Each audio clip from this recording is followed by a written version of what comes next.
Hey friends, welcome to my channel. I thought today I would show you guys all the fun stuff I've been up to. So I'm going to start with Inklings. I'll push these aside for now. This was done before I ever got the book because it was a free download. As far as I know, it still is.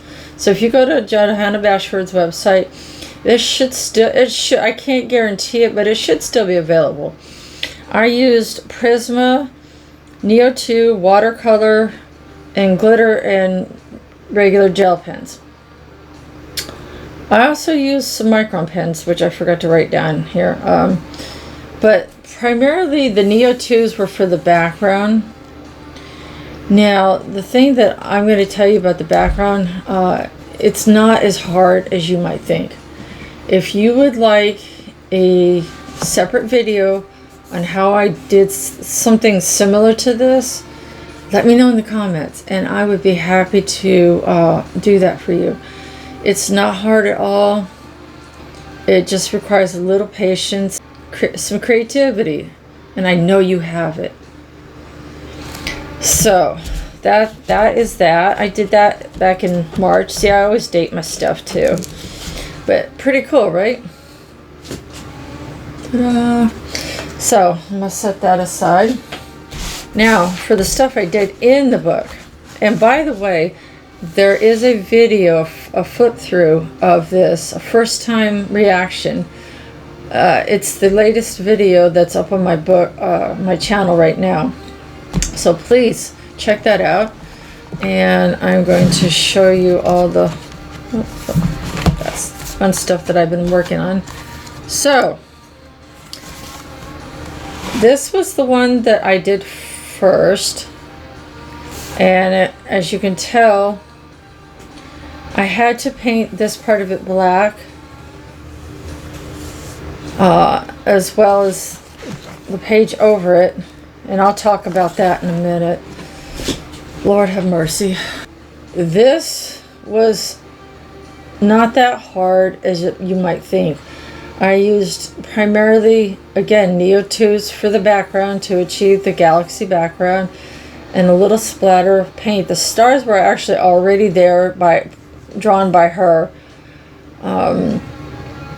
But I used watercolor, Neo 2, Inktense, some glitter gel pens, and a bit of colored pencil. I think I used Prismas for the rope. And you see how doing it black also sort of made this sort of recede a little bit, this whole image kind of recede a little bit, so it makes it look like it's kind of a window. I thought that was a really unintentional but cool effect that I did. So that's just something that I learned from. Now, the reason why this is black is because this had to be black also. And this is the other image I did. As you can see, it is a bit wrinkly. I tried to straighten it with an iron and some parchment paper before I was going to do this whole image, and I accidentally, there is a short up on my channel. Please, it's called Don't Ever Do This. Please check that out.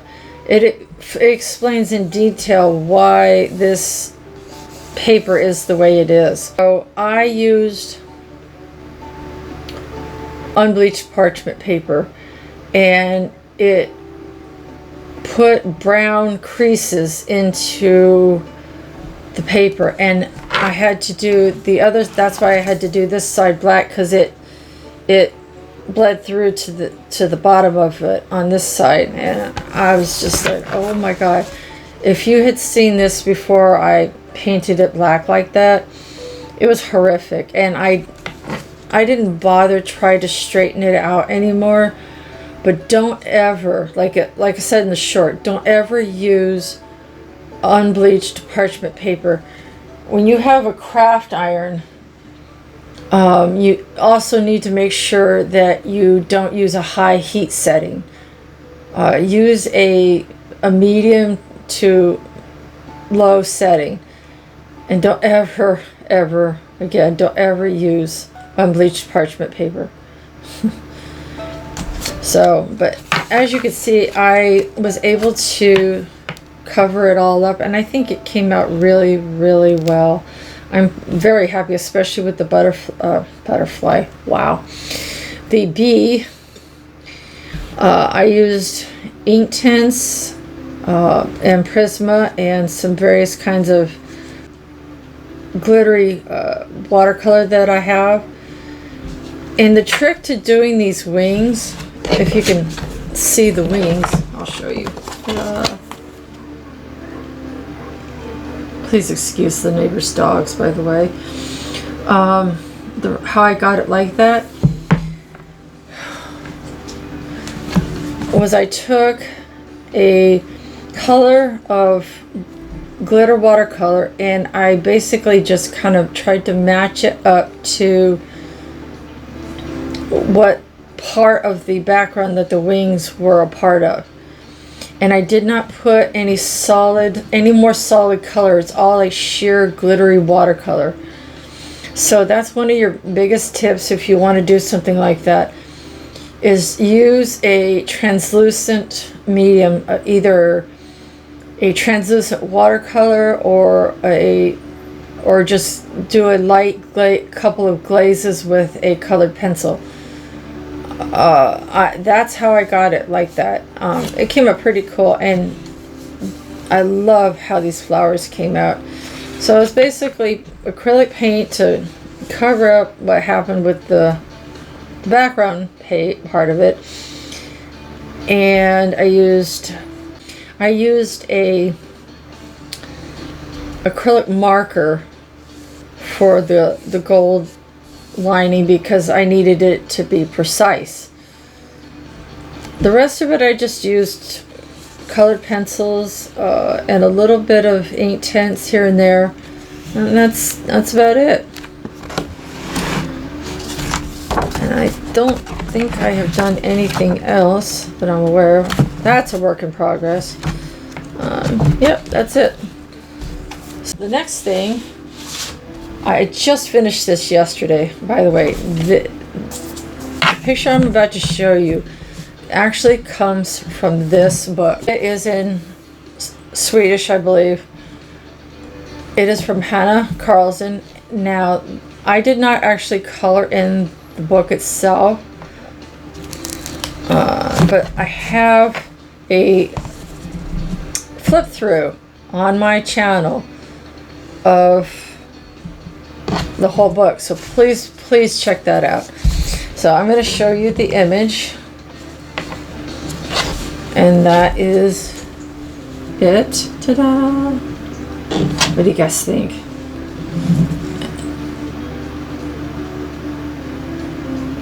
Ta-da! It's pretty sparkly, huh? I absolutely love how this came out. I used all kinds of things for this. Let me see. I wrote on the back. I always write on the back what I do. I used glitter pens, Neo2s, watercolor, Inktense, and Prisma. That's kind of my general go-to for this. I printed this onto Strathmore Tan toned mixed media paper. I highly recommend their paper. It's very good. And I also used a cloud stencil to sort of help me shape the clouds a little bit. It's like you know in your head what you want to do, but you kind of sometimes need a little help getting there. So there's no shame in using stencils at all. I know some people might think so, but no, not at all. I used my cloud stencil to kind of help me form my clouds, and then I did the background, and then I went in with the Inktense, a little bit of Prisma, a little bit of regular watercolor. And the wings are a mix of wet and dry media as well. That generally is my go-to for a lot of images like this, but I really love how this came out. It's so sparkly. And the whole book is amazing. Again, I have flip throughs of both the Castle Ruins, which is, I forgot to tell you the title, I am so sorry, because it's in Swedish, but it's called the Castle Ruins. And Inklings. Please check those out. They're both in the flip throughs playlist, and there's a Johanna playlist and a Hannah Carlson playlist, so they're also in those as well. But yeah, I absolutely love how this dragon came out. I'm pretty proud of it. So yeah, there's that. Now next I have this image. Now this image was from a book that I picked it up at Michael's. I don't usually pick up books at Michael's because you pay the price that's on the back of it instead of sometimes usually a cheaper a lesser amount.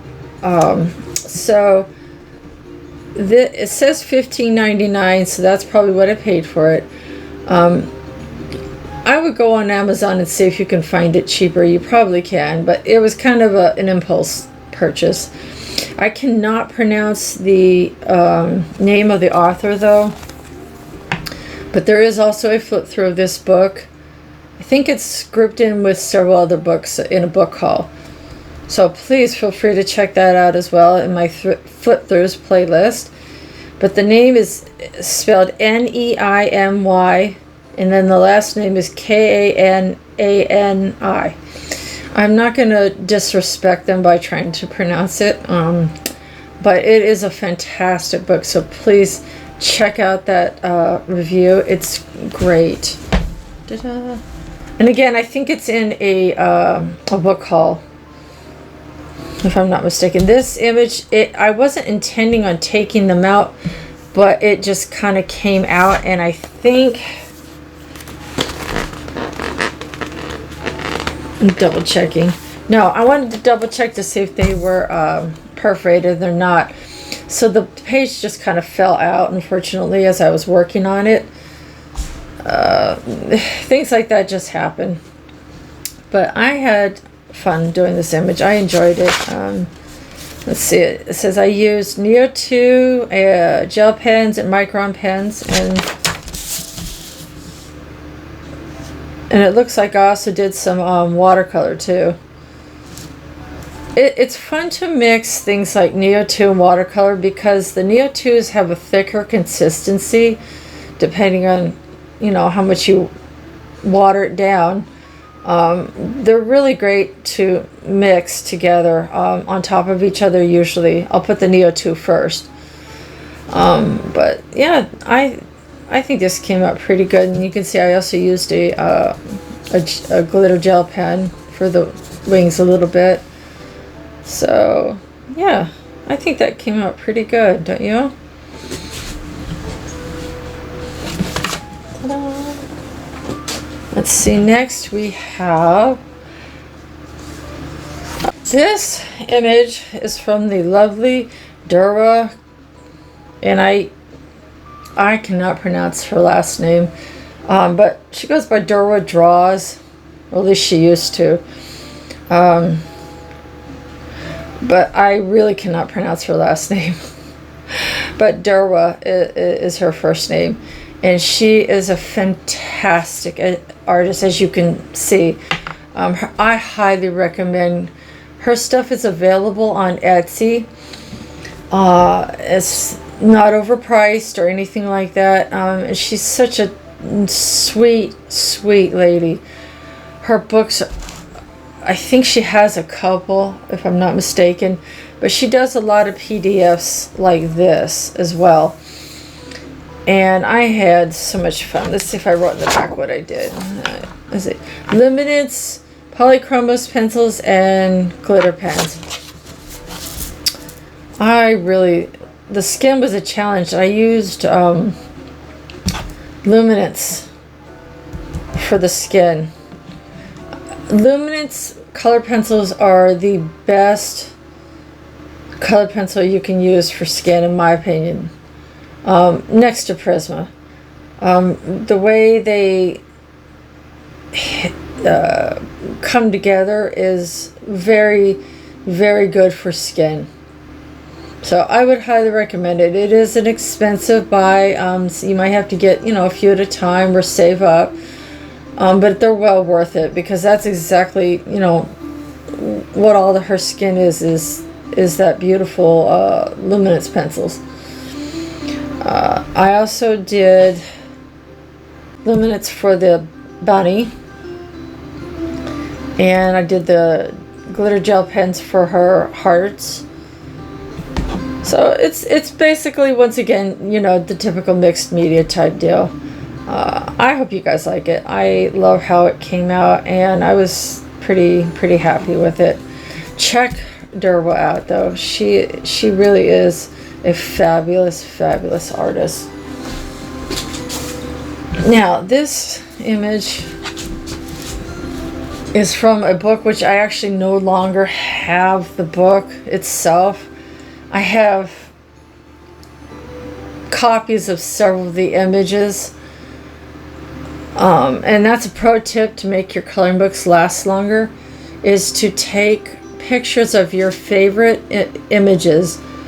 Take pictures of them, or get a little handheld scanner, and you just roll it down down your page and you scan it. They're about $70, so you could do that. But I'd highly recommend doing that, because if you ever want to redo an image, you can do that. For example, I'll show you what I mean.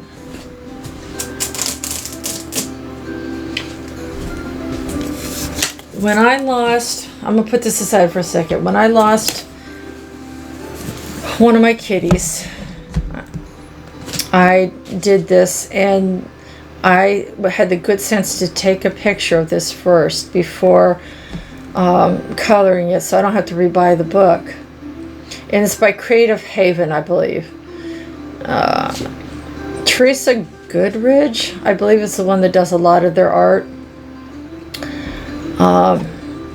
He was a bi-eyed white cat who was really special, and he died very suddenly of feline leukemia. It was pretty tragic.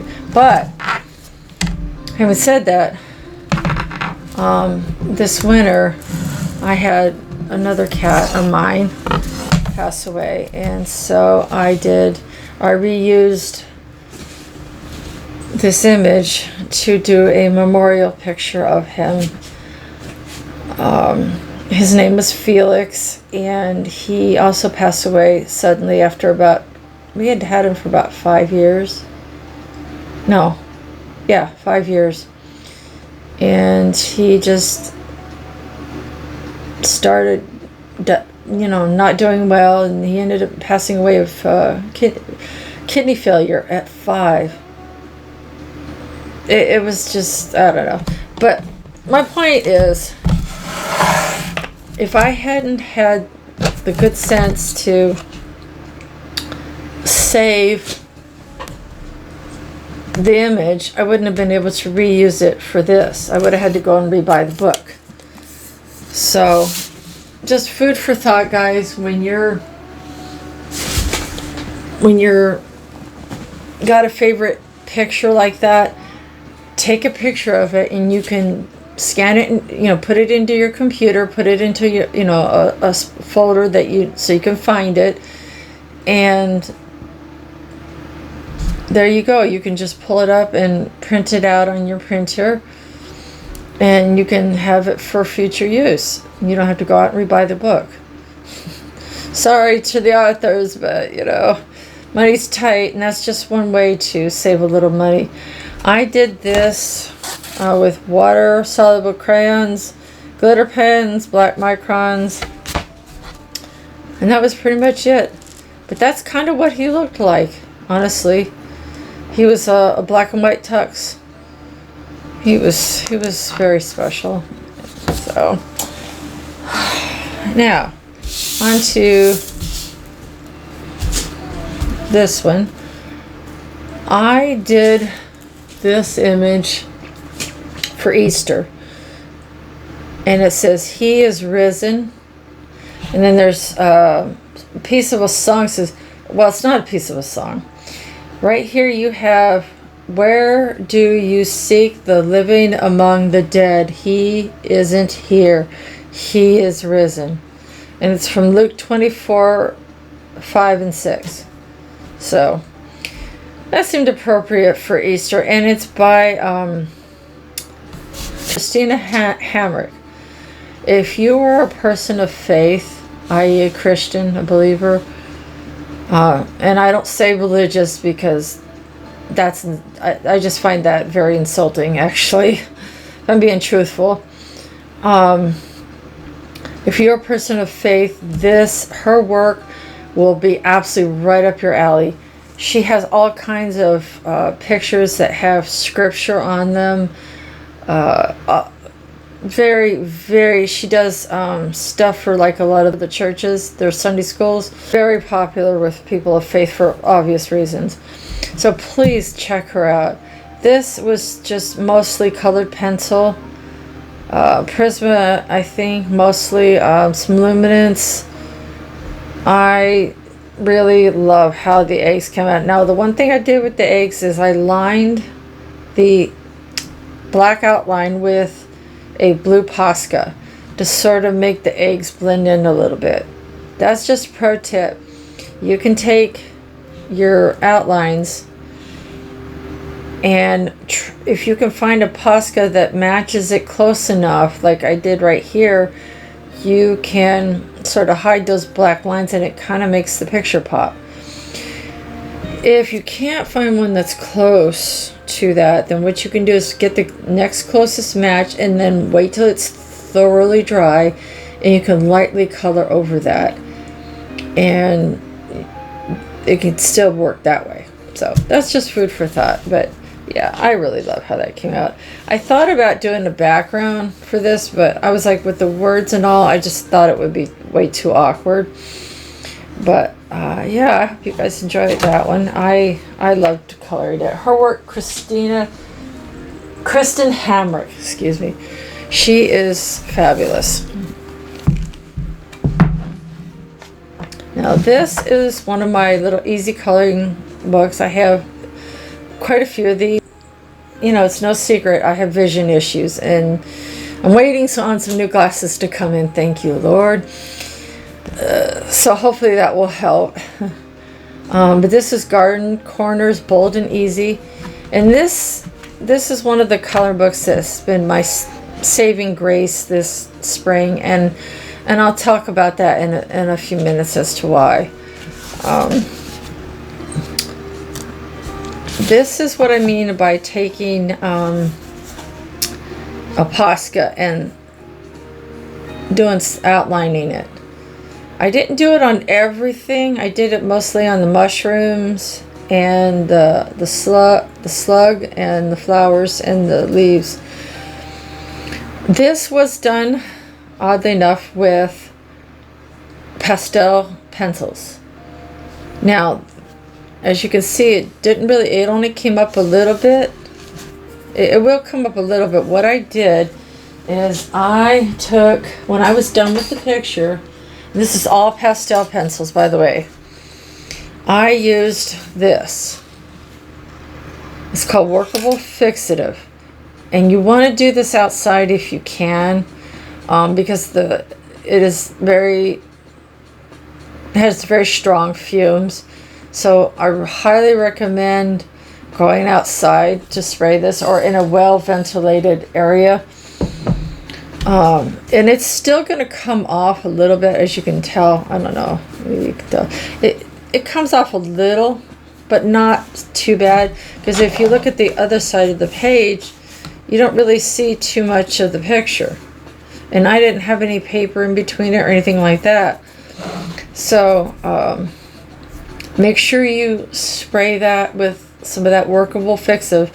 And you want to kind of just do it not super close to the picture, like kind of far away a little bit, and just gently go over it, let it dry, and do it that about 2 or 3 times. And make sure you don't like accidentally affix your page to the page behind it. So you want to put a oversized blank piece of paper or something like that behind it so it doesn't stick to the next page accidentally, because that could happen. And you should be good to go. So that is all the fun stuff. Oh, there's one other thing. I also mess around with resin a little bit, and I made this little heart. Ta-da! Isn't that cute? Just a little tiny coaster. I think that came out pretty good. But the thing that I wanted to talk about before I skedaddle on out of here, I didn't do a lot because I've really been struggling with my mental health to the point where I had to seek some help for it. Between my beloved cat dying and some other things that went on around that time, my mental health took a really serious hit, and I'm still recovering. I've had to have, medication adjustments and some therapy and stuff like that. Please don't be afraid to ask for help if you need it. I know this has nothing to do with, in a sense, with the pictures, but it affected my mental health badly enough that I couldn't even look at a coloring book for 2 weeks. I'm just now starting. It blew my confidence in, not only in my art skills, but in life in general. It just blew my mental health out of the water. So please get help if you need it. Please don't be afraid to get help. And if money's tight, there are plenty of ways to get help with that too. Please get help if you need it. I don't want to see any of my fellow creative people out there in the same position that I was in, because I waited too long to ask for help. So just please take care of your mental health, okay? I love you all dearly, and I will see you in the next one. Bye.